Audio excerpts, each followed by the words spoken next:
Welcome back to the channel. Today we're going to spend some time talking about how do you select a pattern.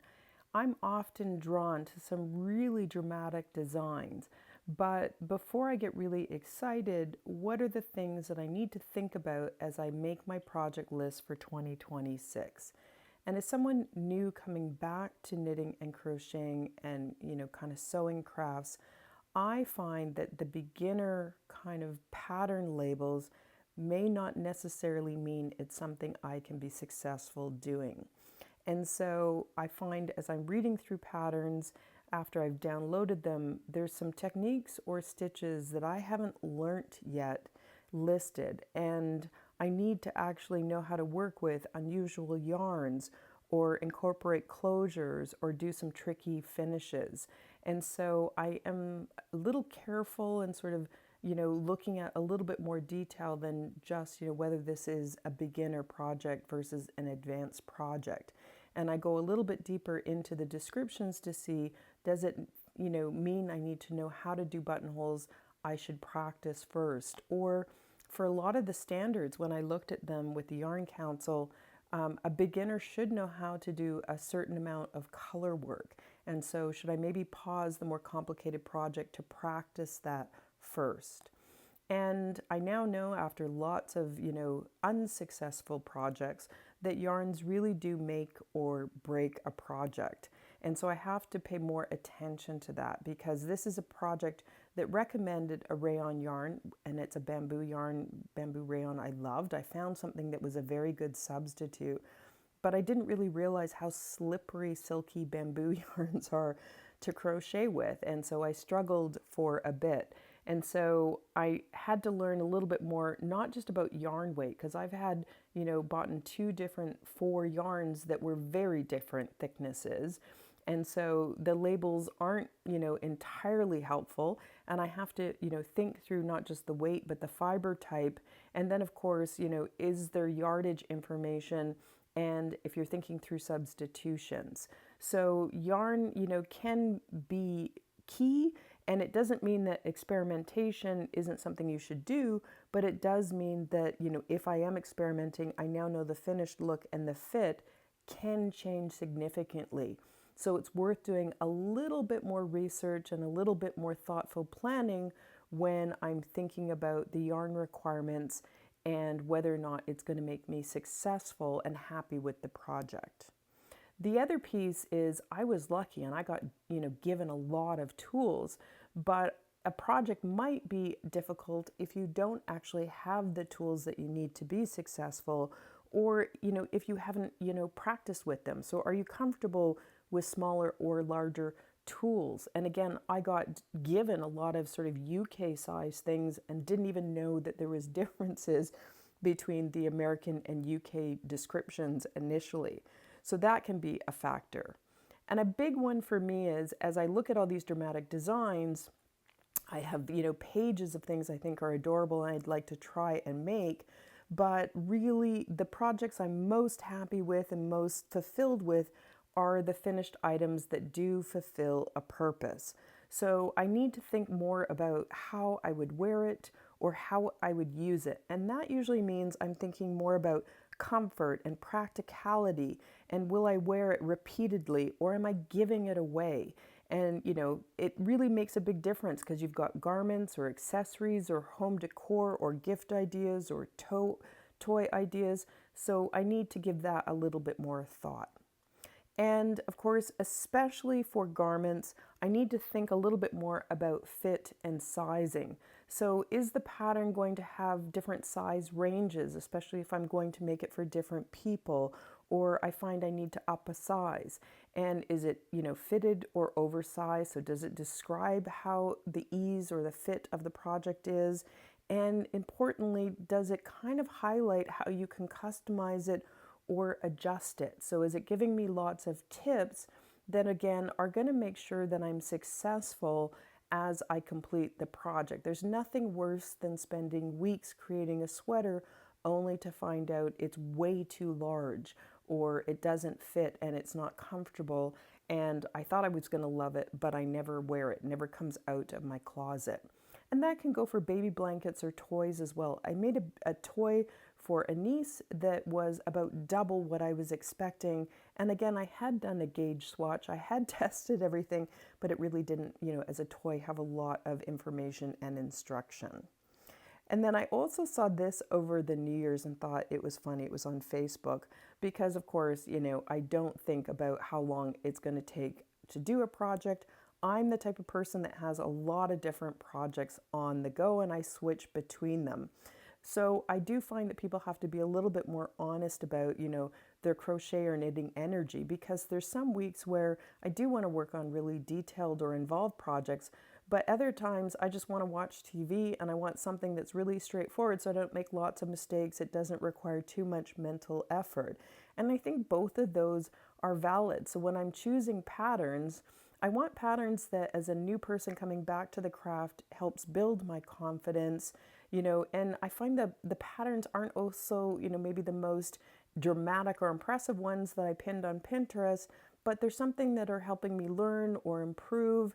And I feel really great when I finish that particular project because I learned how to do a new stitch or a new technique. And I am writing patterns because I get lots of requests for those, things that I make, and, friends are asking me, and I, of course, have a horrible memory. So I have to go back and look at my patterns if you ask me to make something that I made, 2 or 3 years ago.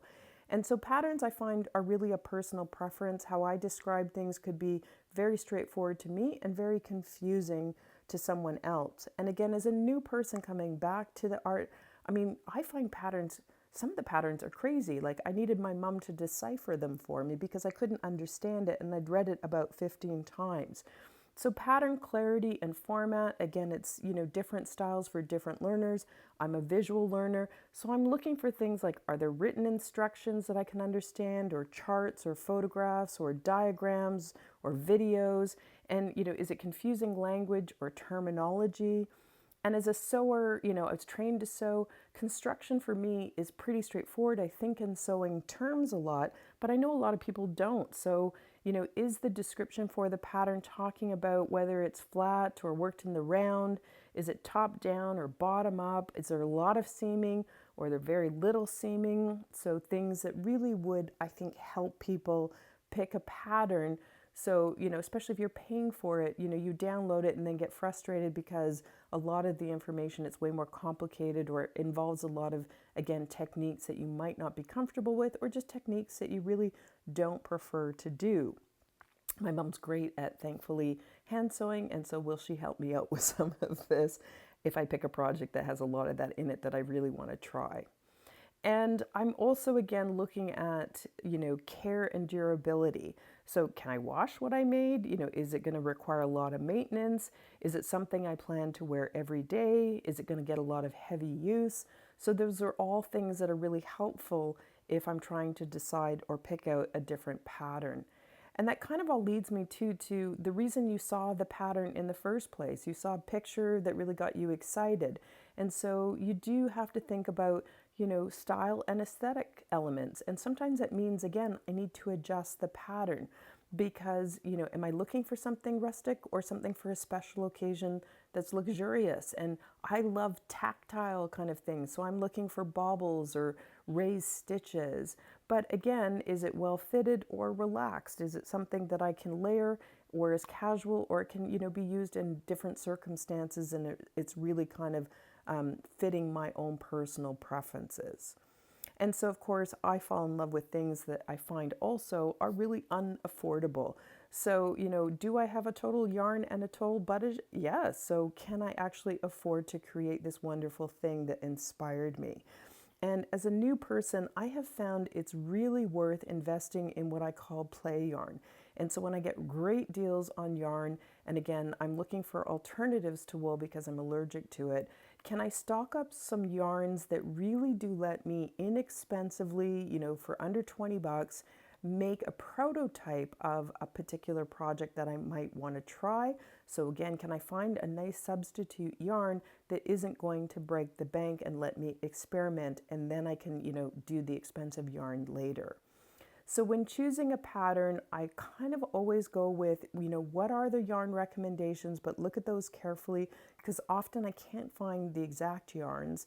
But I do then think about, the stretch or the drape or the ease. And again, that end use, will I really wear it, kind of thing.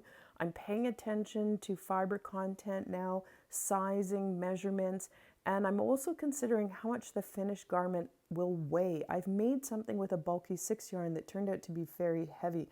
I've also made blankets that were amazingly heavy. Nobody actually wanted to use them. So again, going back to that sort of fit for purpose and end use.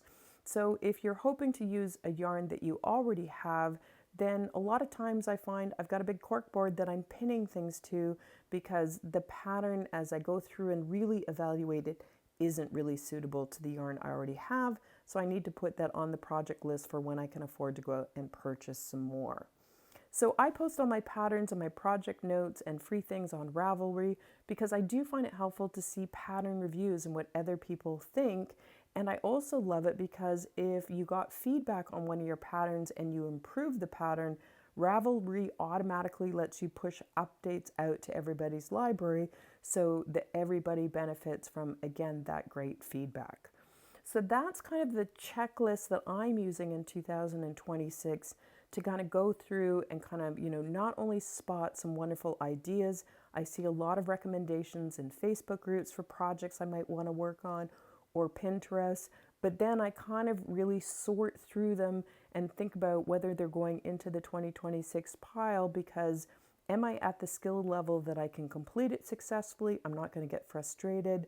Is it a yarn requirement that I can actually work with? Do I have the tools that I can complete it with successfully? Will it fit the purpose I'm thinking of for it? Do I have enough information to kind of adjust it or tailor it? And do I really, have the time commitment? Can I put it into that kind of hopper of things that I'm working on and have that nice mix of complicated and simple things to kind of work on?